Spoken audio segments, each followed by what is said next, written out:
In every age, God raises people up to speak the truth to the world in a way that is currently relevant. Though our opinions should not be held with the same esteem as the biblical canon, we still carry the hope of Christ to the world.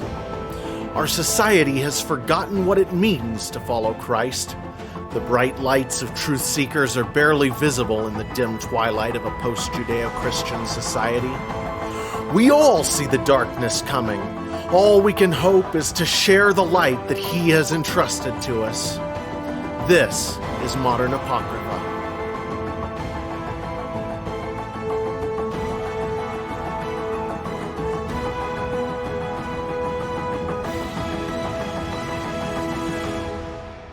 Hey, I'm Jared. And I'm Greg. And this is Modern Apocrypha.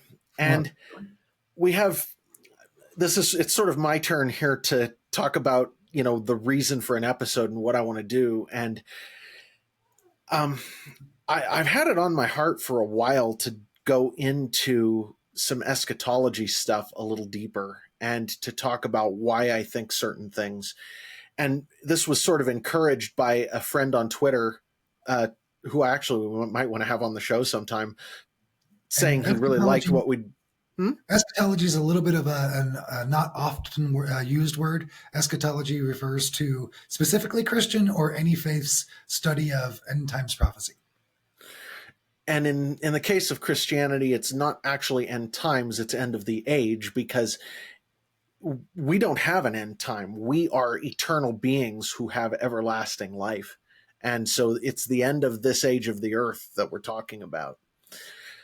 But that's a big enough subject, right? I mean, Sure. We were saying this is something you can spend a lifetime, literally a lifetime studying and not get to the end of it. So, even if you go for a concentrated course in it, it's going to take you hours and hours of just, a series of these things. And there are people who know the Bible far better than I do, who have taught about this stuff and have had stuff to share that I learned a lot from in the recent past. And I don't want anybody going into this to think that I'm trying to teach a course on eschatology. That's not the purpose of this. My only purpose here is to share a few specific insights or thoughts that I have on this. And I want everybody to understand I don't have... this isn't necessarily correct. This is just what I understand. This is just what has been brought to my mind. I tend to think it's true, what I'm about to share, but that doesn't mean that it's 100% correct or that I have some special insight exactly. I tend to think that I did get some insight there, but everybody needs to test this because this is just my opinion. And this is one of those things where I don't want to be leading anybody astray by my interpretation of what's going on in the Bible. And that said, I am going to read the specific passages I'm talking about as we go through it.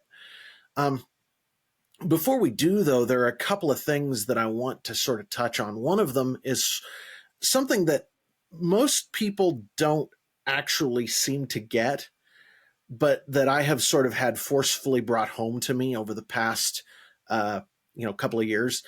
And it goes something like this. In the Old Testament, before Jesus ever showed up, we had one after another of what you call types of Christ, right? Where there are these pictures of what Jesus is going to do, and somebody else is fulfilling a similar role as almost an echo of what Jesus did. So if you look at Joshua in the Old Testament, his name it's this essentially the same word as Jesus's name. And what he did for the nation of Israel was something that prefigured what Jesus did. It wasn't the same thing exactly, but it was like a fractal imprint or a fractal image of what Jesus was going to do. And this is how the Bible does prophecy. It does these fractal images of the thing that it's talking about getting stronger and stronger leading up to the thing, or you get stronger images over time, and then you get this final culmination where everything is brought together and is completed. But it gives you pictures of them over and over again before you get there. And it's almost an entirely different way of thinking about time than what we're used to, because we sort of think about time in a linear fashion. First this happened, then this totally different thing happened, then this totally different thing happened. And this is not the way the Bible looks at prophecy much. It's more a case of it examines these sort of repeating phenomena that lead up to a culmination of a thing in a way that is pretty undeniable when it happens, because it fulfills the prophecy 100% in every possible detail in an obvious fashion that you can see in hindsight is completely correct. There's no doubt, there's no argument if you understand the facts of what happened. And Jesus's life is a perfect example of that. He fulfilled a huge number of prophecies, and everything fits perfectly and points exactly to what he did. Okay, so now bringing this into an end times context, there's this view among a certain segment of Christians that Revelation and most end time prophecy were completed around the year 70 AD. This is sort of the preterist notion. And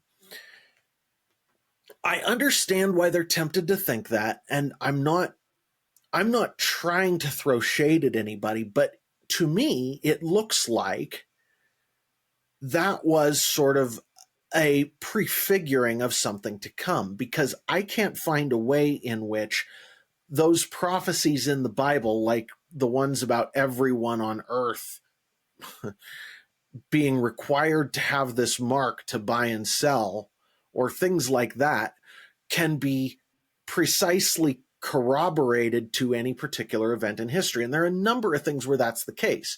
You can say in 70 AD that there was something that looked like an abomination of desolation in the temple in Jerusalem, and that the temple was torn down and destroyed. And, there are things where we can look at it and say that these happened, but you cannot point to a one-to-one confirmation of all of those events exactly in that time period. It's sort of a loose correlation. It's a type of the end times. With me so far?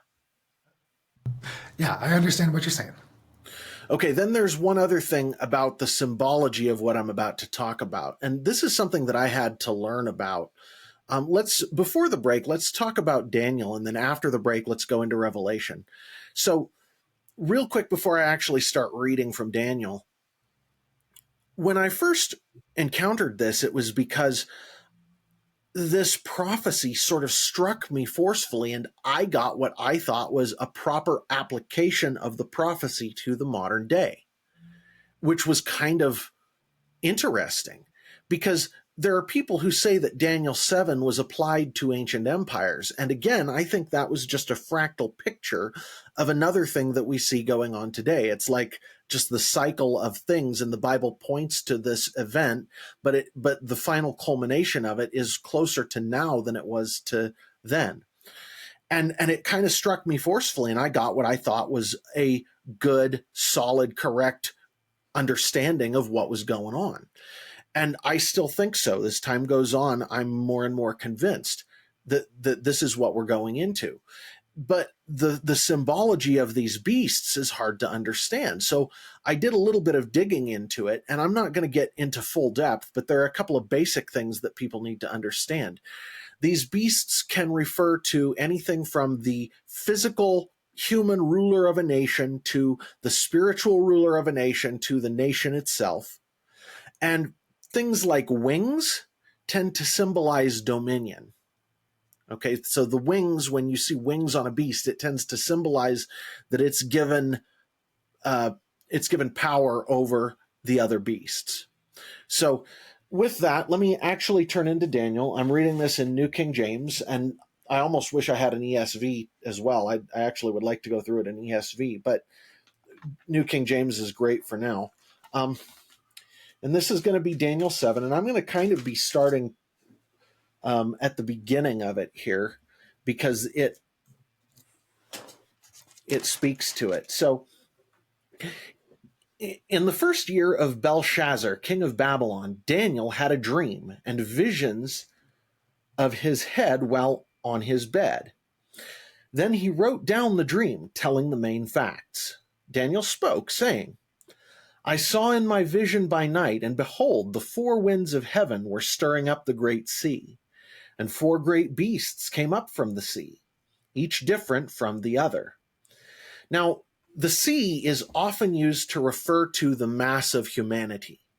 That's the symbology that is commonly understood. And that's just my reading of experts who, that's what I gain from experts who know way more about this than I do. Each different from the other. The first was like a lion and had eagle's wings. I watched till its wings were plucked off, and it was lifted up from the earth and made to stand on 2 feet like a man, and a man's heart was given to it. Now, what nations are generally understood to have the symbols of the lion and the eagle? That would be England and America. That's right. So a lion with eagle's wings is basically I watched till its wings were plucked off, so its dominion was taken away, and it was lifted up from the earth and made to stand on 2 feet like a man, and a man's heart was given to it. And suddenly another beast, a second, like a bear. It was raised up on one side and had 3 ribs in its mouth between its teeth, and they said to it, Arise, devour much flesh. Okay, so what nation is generally given the symbol of the bear? Typically Russia. All right. And so raised up on one side with 3 ribs in its mouth, which could be 3 countries, 3 provinces, 3 something. And it was given to devour much flesh. But notice the bear doesn't have wings. Right. Is there any correlation between the ribs and Adam and Eve's rib? I have no idea. I don't know. I tend to think not, but I'm not an expert here. I just know what occurred to me. So what captured me about this was we're talking about a possibility where you have the American Empire losing its dominion. Or the British Empire losing its dominion. The American and British Empire are the same thing. I would argue not. Well, that's because you're too close to it. Probably. It's because in the sense of world history, if you're looking at England and America through the eyes of China or through the eyes of Taiwan or through the eyes of whatever, we look like the same sort of beast, the same sort of amalgamated country with, maybe distinctions here and there, but it's the same empire. We're part of the same empire in their view, is what I would say. And that's just my opinion. We don't need to argue about it. Let's just leave it, because this is just my impression of things, and I could be wrong. Okay, so the one thing I would say about the bear is given to devour much flesh would indicate that there would be an event where Russia would kill a whole lot of people. And maybe that's going on right now. Maybe that's not. I know what's going on in Ukraine.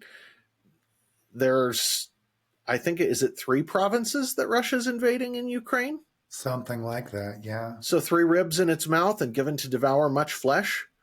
I don't know, man. Maybe. It looks to me like this is probably a bigger event, though, than what we've seen yet. I don't think we're to the devour much flesh part yet, but I'm not sure. Okay, after this I looked, and there was another, like a leopard, which had on its back 4 wings of a bird. The beast also had 4 heads, and dominion was given to it. So you notice the bear was not given dominion, but the leopard is. And there are a lot of people who have looked at this leopard as the European Union, or they've looked at it as an Asian alliance of some sort. And I tend to think that the Asian alliance interpretation is probably better.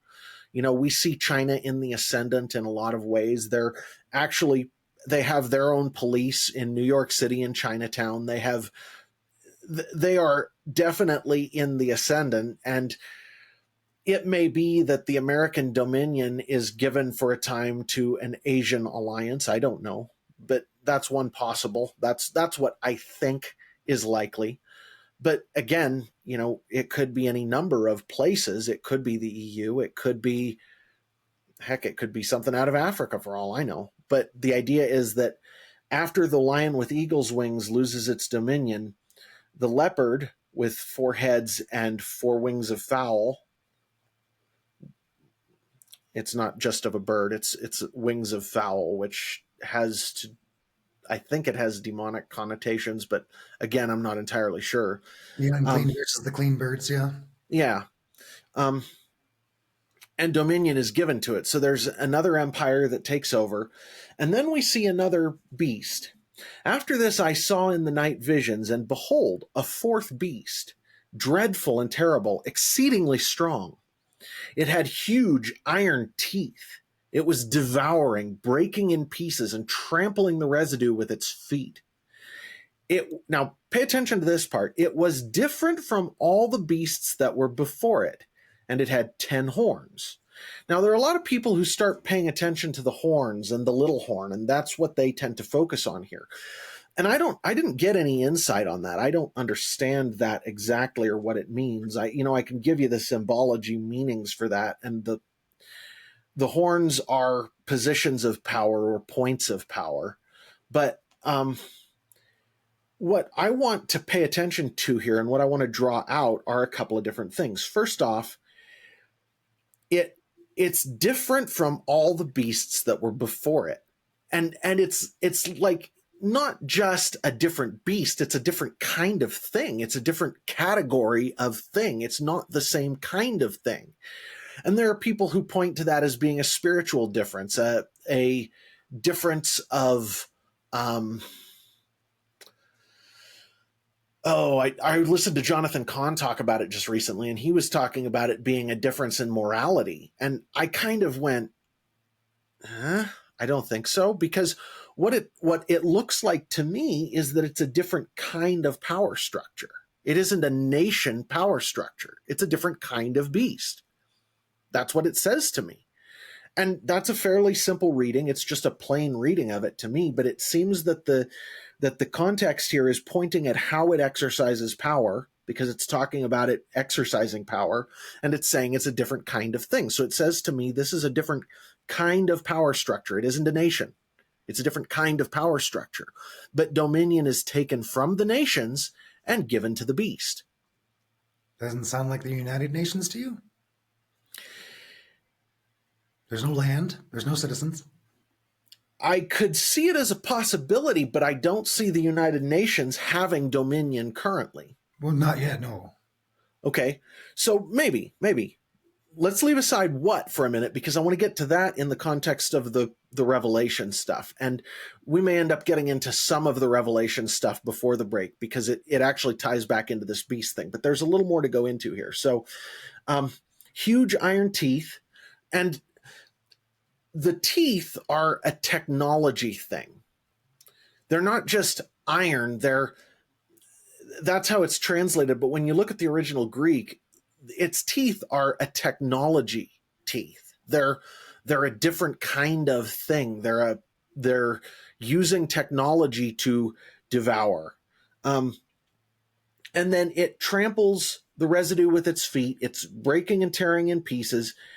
And the context I get here is that it's doing this to the other beasts, that it's breaking them and tearing them in pieces and doing this to the other beasts. Okay, so I'm just going to continue reading here, and if anything strikes you, that's fine, but none of the following stuff really struck me at the time when I got this, so I don't have a lot to say on it. Okay, so it had 10 horns. I was considering the horns, and there was another horn, a little one coming up among them, before whom 3 of the first horns were plucked out by the roots. And there in this horn were eyes like the eyes of a man, and a mouth speaking pompous words.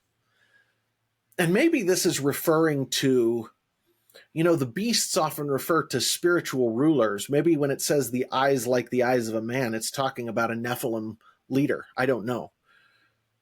Just a thought. That was just a random thought that hit me just now. Then we get the vision of the Ancient of Days. I watched till thrones were put in place, and the Ancient of Days was seated. His garment was white as snow, and the hair of his head was like pure wool. His throne was a fiery flame, its wheels a burning fire. A fiery stream issued and came forth before him. 1,000 thousands ministered to him. 10,000 times 10,000 stood before him. The court was seated and the books were opened. So it's talking about, in poetic language here, a court scene in heaven, right? Where the council is being seated to judge what's going on. I watched then because the sound of the pompous words which the horn was speaking. I watched till now listen to this part. I watched till the beast was slain and its body destroyed and given to the burning flame.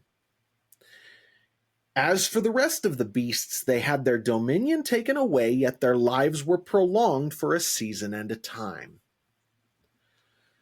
Okay, so we have a beast that's a different kind of beast.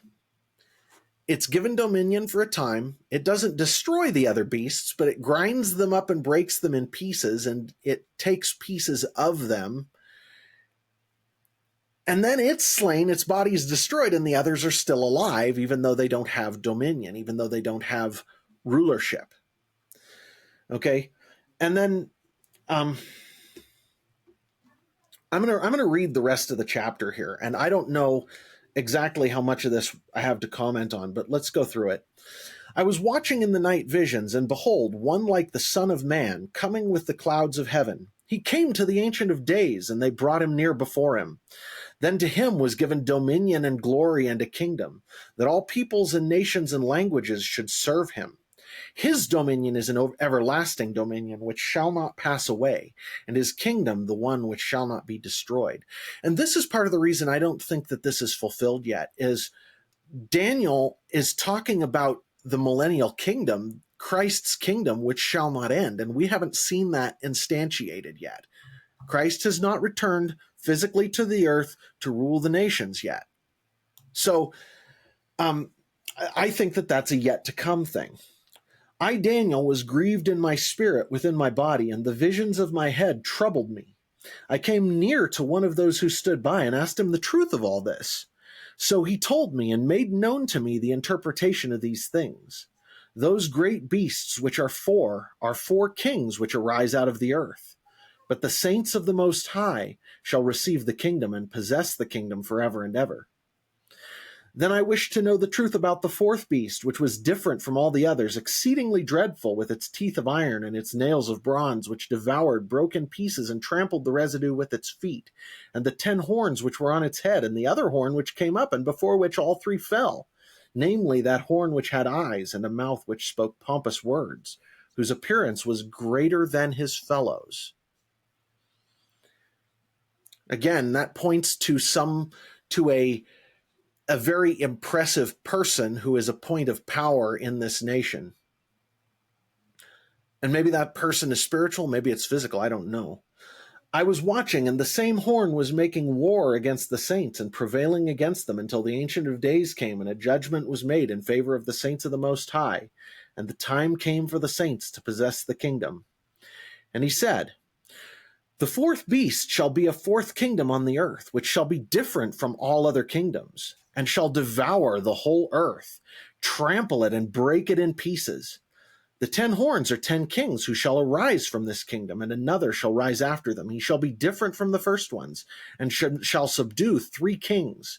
He shall speak pompous words against the Most High, shall persecute the saints of the Most High, and shall intend to change times and the law. To change times and the law. That's kind of amazing. And the saints shall be given into his hand for a time and times and time and a half. But the court shall be seated, and they shall take away his dominion and consume and destroy it forever. Then the kingdom and dominion and the greatness of the kingdoms under the whole heaven shall be given to the people, the saints of the Most High. His kingdom is an everlasting kingdom, and all dominions shall serve and obey him. This is the end of the account. As for me, Daniel, my thoughts greatly troubled me, and my countenance changed, but I kept the matter in my heart. So that's the bit about Daniel, and that's a fascinating sort of examination of that beast. Let me pull this into Revelation real quick and see if I can tie one thing in before we go to break, and then I will pull it together at the end. But So let's see. In Revelation, in chapter 13, I believe, and let me see where I want to start here. Well, all of chapter 13 talks about the beasts, and it says, "Then I stood on the sand of the sea, and I saw a beast rising up out of the sea, having 7 heads and 10 horns, and on his horns 10 crowns, and on his heads a blasphemous name. Now the beast which I saw was like a leopard. His feet were like the feet of a bear, and his mouth like the mouth of a lion." Okay, so now listen to this imagery. We're talking about the same 3 beasts out of Daniel, because it says he has the beast is like a leopard, which is the final beast of the 3. His feet were like the feet of a bear, which is the second beast of the 3. And his mouth is like the mouth of a lion, which is the first beast of the 3. The dragon gave him his power, his throne, and great authority. So it looks to me like this beast is the same beast as the 4th one in Daniel. Okay. "And I saw one of his heads as if it had been mortally wounded, and his deadly wound was healed, and all the world marveled and followed the beast. So they worshiped the dragon who gave authority to the beast, and worshiped the beast, saying, 'Who is like the beast, and who is able to make war with him?'" And a lot of people sort of see this as being the Antichrist, but the imagery doesn't quite fit in my mind. And I'm not sure, but I will tell you this, that it looks to me like it's a mixture of the 3 beasts out of Daniel, the first 3. And we know that the 4th beast ground up and tore in pieces and trampled residue under his feet. And it was, anyway. So he was given a mouth speaking great things and blasphemies, and he was given authority to continue for 42 months. Then he opened his mouth in blasphemy against God, to blaspheme his name, his tabernacle, and those who dwell in heaven. It was granted to him to make war with the saints and to overcome them. And authority was given to him over every tribe, tongue, and nation. All who dwell on the earth will worship him, whose names have not been written in the book of life of the Lamb slain from the foundation of the world. And this is the dragon, which is Satan, the old dragon Satan, has given his power to this beast.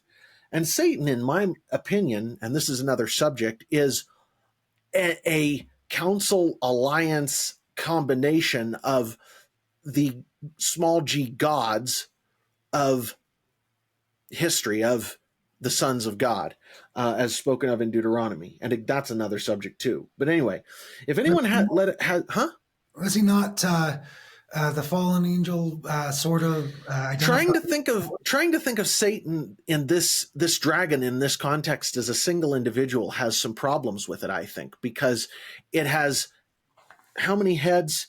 Let's see. The great fiery red dragon having 7 heads and 10 horns.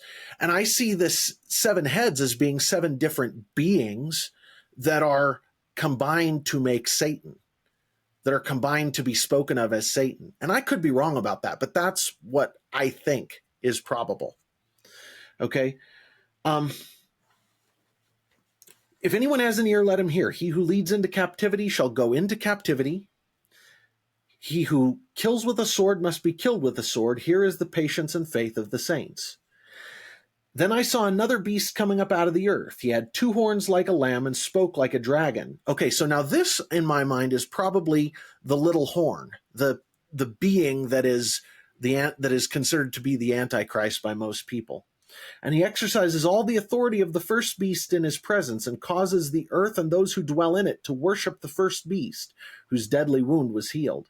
He performs great signs, so that he even makes fire come down from heaven on the earth in the sight of men. And he deceives those who dwell on the earth by those signs which he was granted to do in the sight of the beast, telling those who dwell on the earth to make an image of the beast who was wounded by the sword and lived. He was granted power to give breath to the image of the beast, that the image of the beast should both speak and cause as many as would not worship the image of the beast to be killed. Now, I want to pull this out. An image of the beast is made. It's made, and it's given breath. It's a mechanical thing, an image that is given life, breath, as a living being is. That sounds to me like AI. Do they mean breath as in an inhale and an exhale, or breath as in language? Neither. They mean the spirit of life. Consciousness. Yes. This to me seems like AI. Yeah. Okay. Okay.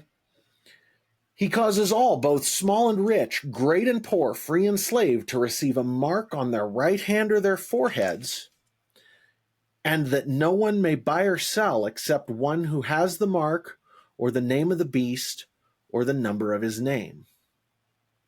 Okay, now with that, I actually want to go to break, and when we get back, I will sort of go into my thoughts on what these things mean and try to draw it out a little bit. So, if you're good, we'll be back in a minute. Back in a minute, everyone.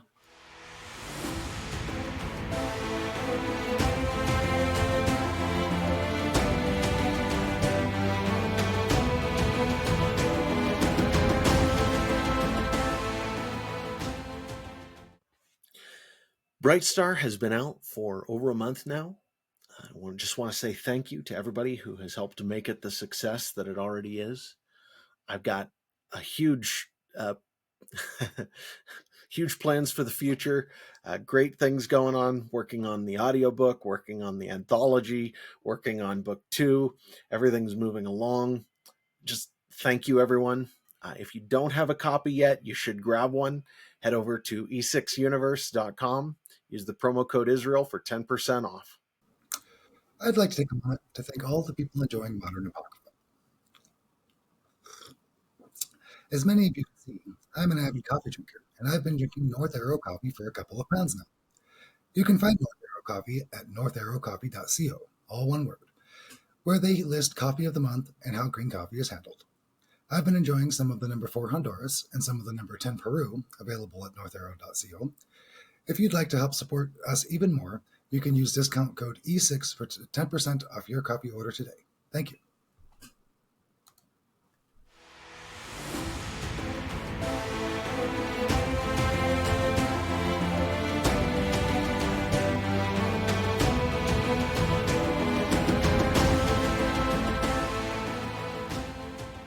And we're back.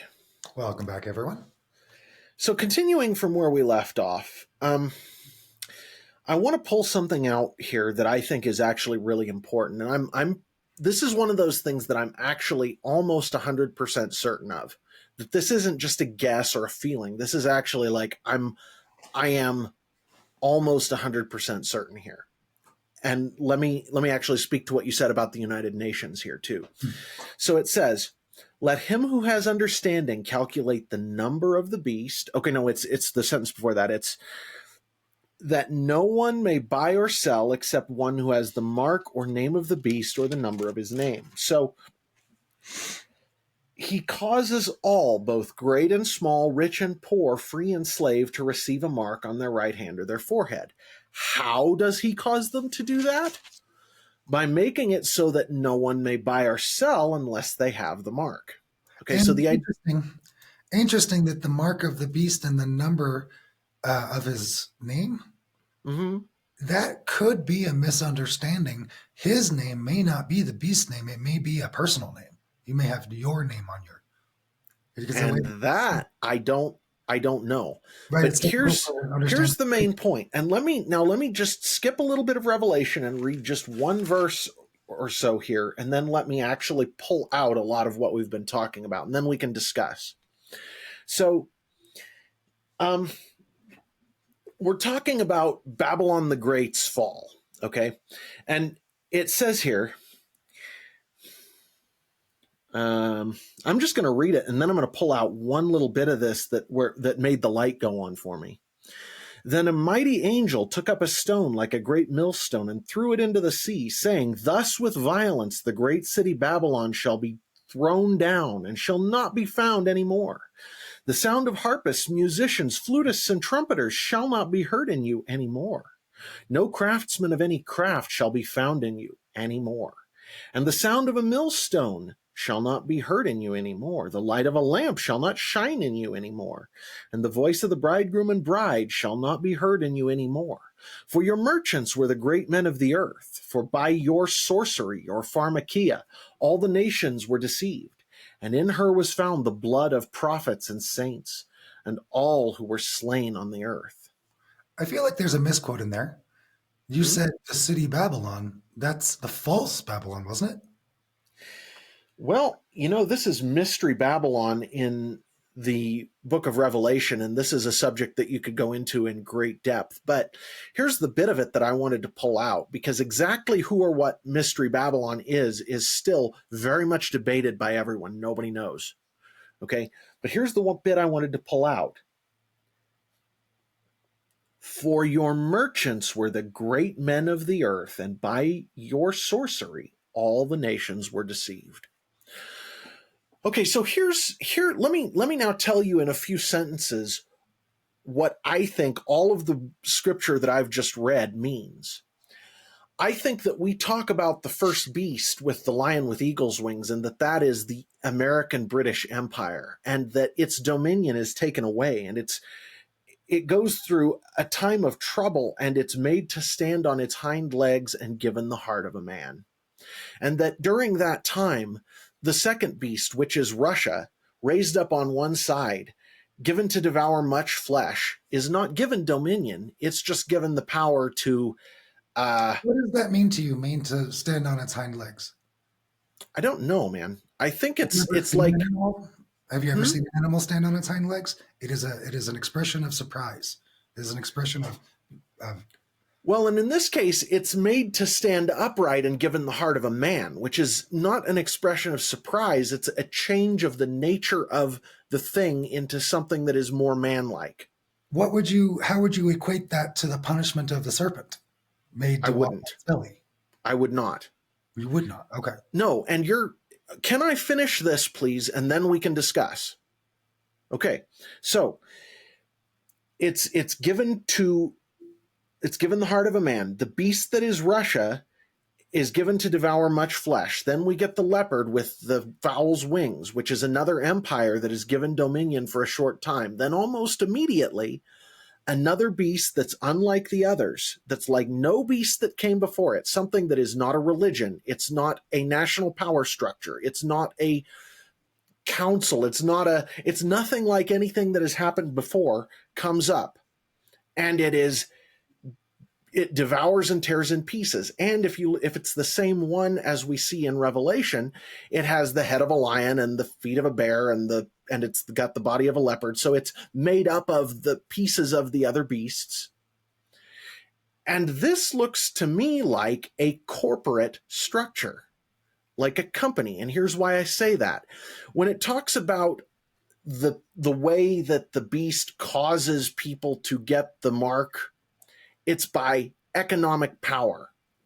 And it says in the finality of Babylon's fall here, it says, your merchants were the great men of the earth, and by your sorcery, your pharmakia, all nations were deceived. So it's talking about an economic power that comes up and pulls the other nations apart, grinds them up, and has parts of them as parts of its body, but the other nations are still maintained as entities. They don't go away. They're just their power's taken away. And then we see this fourth thing, which is a totally different kind of thing, makes war on the saints and does all kinds of destructive things. And it's led by 10 kings that are given power for a short time. This looks to me very much like a corporate entity, and its power is economic. I don't see any way around the economic sort of feature of this. And this is particularly weird because back when this was written, merchants were looked down on. They were held in contempt. They were thought of as being just, the scum of the earth, which is really fascinating, huh? They were less honorable than a tax collector? Oh, yeah. Sure. Now, exactly which culture we're talking about or whatever is interesting, but you get the idea that they were not held at the same level as nobility. They were not held at the same level as the important people. They were seen as like I sort have of the dirtier tradesmen who and make I have money, some but that's real all. insight. Yeah, I have Hmm? some real insight to this because the idea of a merchant um, is made better through faith in Christ. Prior merchants put money at the top of their hierarchy of importance. And so when you do put money above anything, you do become pretty low on the totem pole of human quality. Well, and I mean, you're not wrong. And in this case, we see the kind of things that we expect to see out of the corporate elite, and to a degree the governmental elite, but the corporate elite especially, we see coming out of this Babylon and this beast. And so it all looks to me like what we are looking toward is an emergence of a corporate thing that has to have a single currency that it rules through, because otherwise it can't cause everyone to worship via the currency. It can't cause everyone to have the mark without a single economic. I agree with that. I'm pulling on the word worship and for a definition. The way that we would consider worship and the way that it's stating worship would, I don't know, that's a strange one. What do you hold to be most true? I mean, how do you define worship in this context?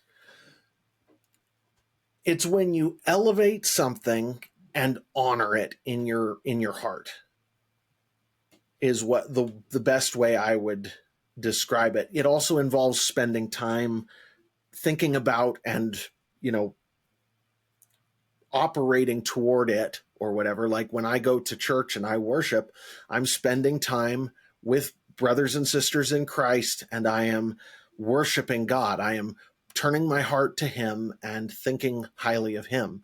I have known people who worship money, who spend a lot of their time with their hearts turned toward money, thinking about money and exalting money. And that's especially true of hard money like Bitcoin, where it's easy to do that. It's a case where it's really easy when something is a reliable form of power to elevate and exalt it. And that's it looks to me like that's what we see going on with this beast too. People think about it a lot. It's like, the position America held in the world, where you'd go to other countries and they thought of America as being different, as being special, as being. So Now, yeah, sure. Now take that times 10. That I could see happening to a country or um, a power structure formed of corporations that gives the people of the earth the ability to do things that they've never done before. If you take this into a modern context and you say, okay, so we've got the rise of AI going on, where AI is becoming more and more capable and is going to be able to do things, especially if we give it control over mechanical devices. It's going to be able to do things that we've never encountered before. And it's just getting more and more capable in that sense. And if it is given breath, if it is given consciousness, then that's going to give whatever power structure it represents, whatever corporation or corporate amalgamation that brings it forward, the ability to do things that we have never encountered before. It's going to make it incredibly powerful. So let's stack up what we know about what's going on in the world right now. We've got this intelligence corporate conglomeration with organized crime that runs a lot of the world, that makes decisions about who's elected. They manipulate elections. They do all these kinds of crazy things. They are not a very well defined structure, but they are a power block that is coming together, that is slowly displacing governments, whether it's Chinese or American or Russian or whatever. It's a corporate structure that is bringing government countries into itself, that is making them a part of its own body that is able to do things, or will be able to do things that we've never seen before, that basically, because of the velocity of decision making and economy and information in the modern age, government structures are not well suited to keep up with um, that sort of entity. Corporations are built to be agile and to be effective about doing things that get them the power they need. And as they get more and more, and we've seen over the past 100 years, corporations rising from something that governments could at will just control, to something that effectively control governments, not so much from the front, there isn't acknowledgement of it, but from behind the scenes, they're running the governments. If you want to know who's making the decisions about at the FDA, at the regulatory agencies in the US, they take most of their advice from the corporations that they're regulating, because those corporations know more about the space they're operating in than the government does. So the corporations are becoming, in every way, the dog that wags the government. The government's becoming the tail. Well, and after so many years of it being the way it is, almost all of your most capable people are not in the government. So you've got incapable people coming and saying, "Hey, smart guy, what do I do?" So right, exactly. Yeah. Right on the money.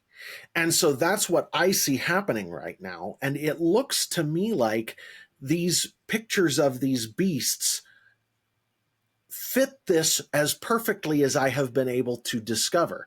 And this is not, guys, just to our listeners, if this is convincing to you, great. If you think it's interesting, great. If you don't like it, if you think that I'm wrong, fine.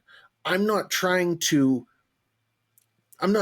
dictate to anybody. I'm just sharing this insight that came to me over a period of time in several different light bulb moments where I got these thoughts.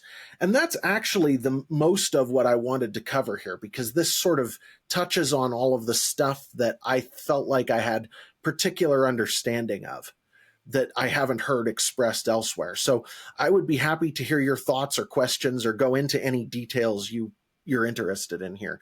And to our listeners, if you have thoughts or questions, please let me know, because this is interesting to me. I love exploring it. Sure.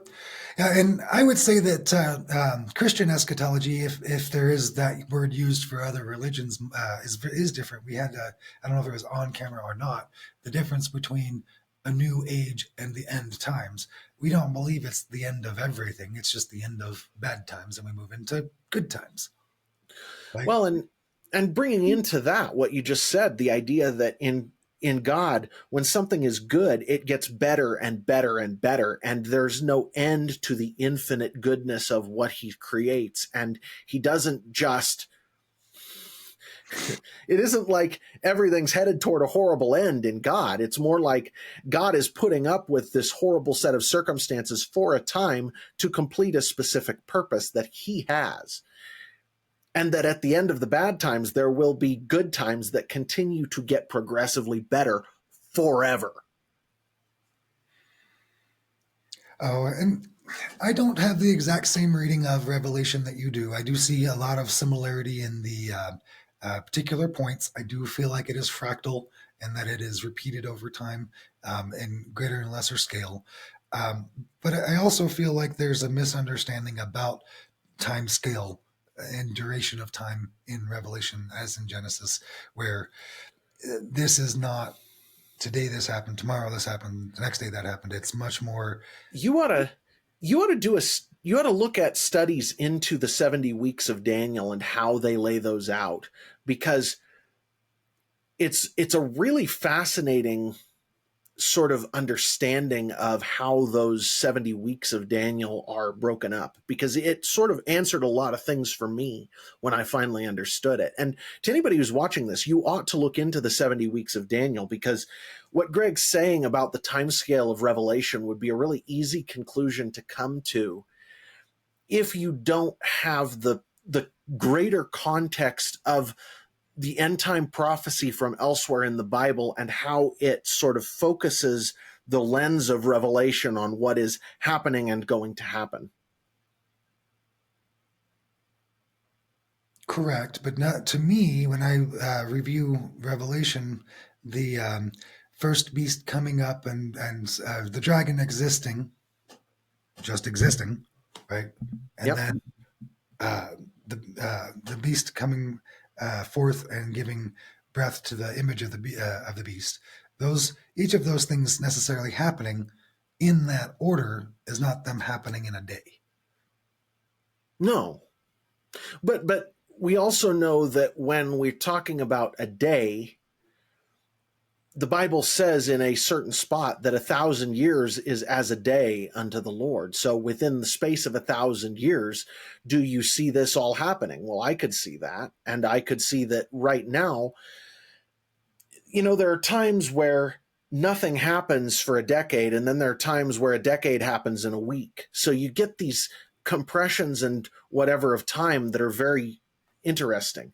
And again, maybe we should look into the 70 weeks of Daniel, because I don't know that you have done a particular study on that, and it would do you good to do it, because as best as I've been able to determine, there's a pretty good argument for looking at how the 70 weeks of Daniel lay out, and how the last part of that, the last chunk of that, is deferred until after a particular set of time goes by, and then a lot of things happen all in a very short period of time. And that's covered in that topic. Okay, I'll definitely look into it. I have a great hobbyist interest in the topic. Yeah, I know you do. I do too. It's dreadfully interesting. Um, I do feel like there is something to be said about Hebraic prophecy having a time scale that is understood to typically be written in, and Jesus was a Jew, and right. So Right. Well, and these particular books were written by different people to different audiences. And once you understand who the person who wrote it was and what the audience they wrote it to was and when it was written, Revelation was written, pretty much everybody agrees, as the final book of the Bible that was written. and as I understood it, to be understood by the people of the time, not the people from when it was written. As I understood, Revelation was supposed to be understood by the people when it was happening. It well, and that's true of most prophecy. If you look at biblical prophecy, the way God does things is kind of interesting. He sets it up so that we don't understand what's going on Mm-hmm. clearly from the prophecy. We just know that these things are going to happen, and that in hindsight we'll be able to see, oh yeah, that was that, and that was that, and that was that. And the idea is to give us, one, a recognition of what's going on as it happens, and two, to give us confidence that he has a plan for us through those things, and that we don't have to be afraid or to feel like there is no provision for us. And so when we look at biblical prophecy, this can be seen in the case of Christ. The people who came before Christ did not see clearly what that prophecy meant when Christ came. Most of the people were totally convinced that something else was going on. And, there were a few people who wound up seeing it, but most of them didn't. And so, likewise, I would say when this Revelation thing comes around, there are a lot of people who are expecting a singular figure of an Antichrist to come up and do these really sort of awe-inspiring things. They see him as the main character on this stage. And I'm looking at it and I'm going, well, maybe, but it looks to me like he's sort of just an enablement figure who allows specific things to happen, and that the main drama that's unfolding is a drama of nations and um, of large powers, and that the Antichrist himself is sort of an eye-catching sort of bump in the road in a lot of ways. I can certainly see that. One other thing I would say about things happening in order for Revelation, right? It's not about a time scale per se, but an order of operations. There is a particular spot. I'm not remembering the verse, and I'm not taking enough time to find it. But it does say in the middle of Revelation, "No man will know," as the same as it does in Matthew 24. You mean no man will know the day and the hour when Christ comes? Is that what you're speaking to? No, that is one of the Matthew direct quotes, but in Revelations, it says these things happen. No one will know and then it continues. And so it leads me Yeah, to, but the specific things it's talking about in that context, I don't remember what they are. So but it does seem to me, in my recollection of my yeah. main readings, that the full scope of revelation there will be an understanding in the middle of, not at the end of.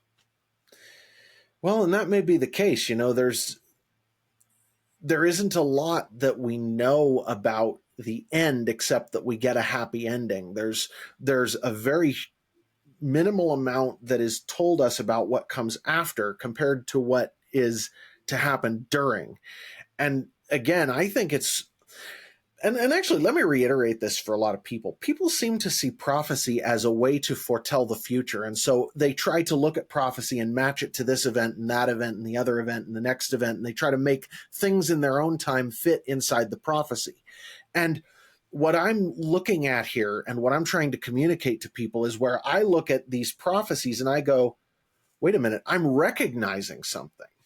It looks to me like this and it looks to me like that. I'm not certain, but it looks to me like these things that are being described by this prophecy fit perfectly in this set of circumstances, and it's coming true. It's coming about.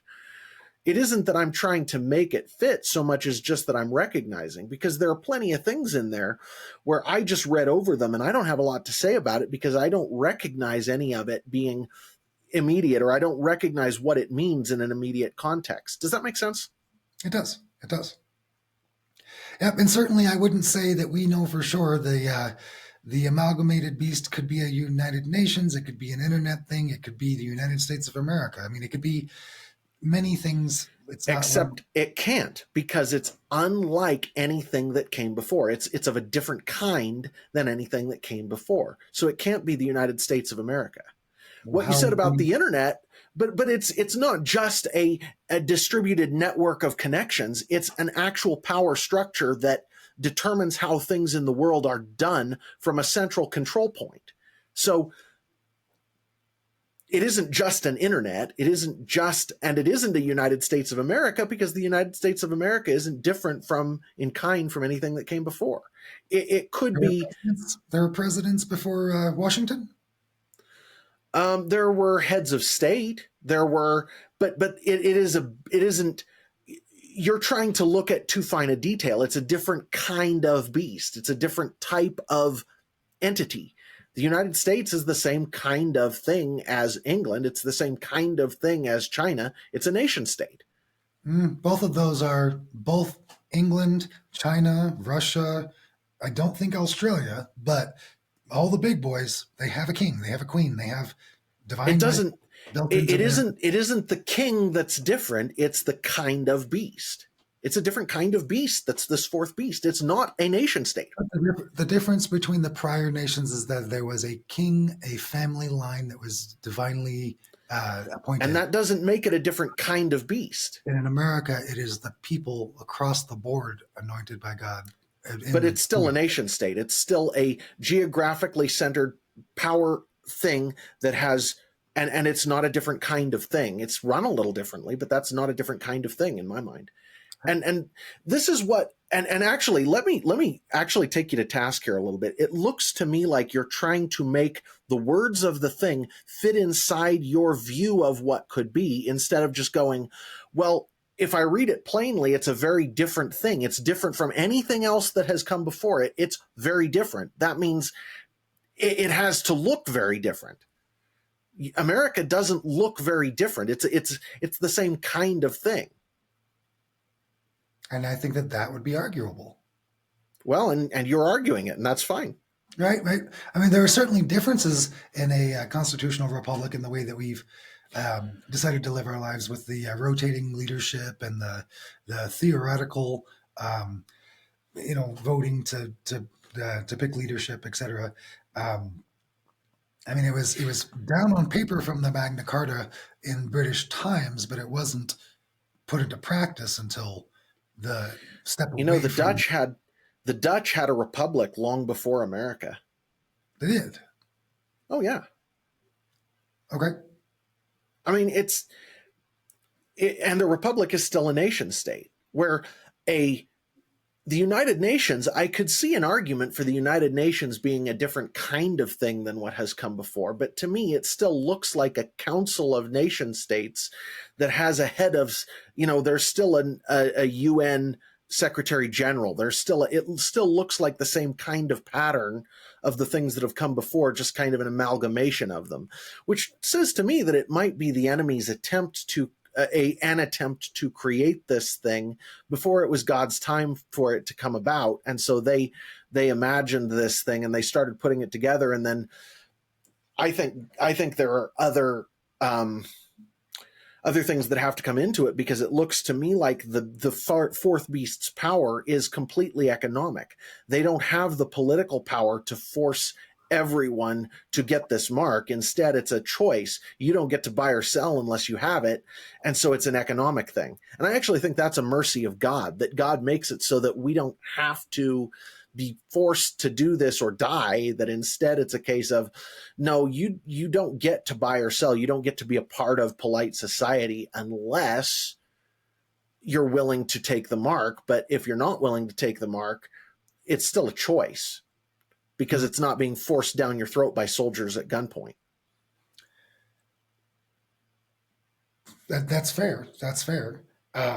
Which that's the United Nations' main way of doing things. And again, all of this is me just stringing all of these facts together going, well, what fits this paradigm? What makes it totally different? Well, a corporate thing gives you the merchants of the earth being its great men. It gives you all of the different factors, and it's totally different from anything else we've ever had in world history. We've never had a merchant, a corporate thing that was a power center that ruled the nations, or that ruled nations, that broke in pieces. Nations, yes, they ruled individual nations, yes, but not all of the nations. I mean, we've had merchant states that were, or merchants that were, states that were mercantile in their sort of outlook, but we've never had a corporation that was a different kind of power block that operated throughout many nations and took on their characteristics and took them on as parts of its body. We've never had that. At least not that I know of. Yeah, it's a difficult one to put your finger on for when it has happened, when it hasn't happened. I'm trying to remember old pictures and the mercantile age of the 1600s and 1400s. Sure. I mean, yeah, just remembering. Well, there was the Hanseatic League, which was an interesting thing. It had power that nation states respected, but it wasn't exactly a corporate power that became a conglomeration of different parts of different nations and ruled them. As far as I know, that hasn't ever happened, which is sort of fascinating. Well, and one of the things that I would look at if I were to consider a nation, it would be something like a population, a governing body, a military, right? The things that make up the body of a nation.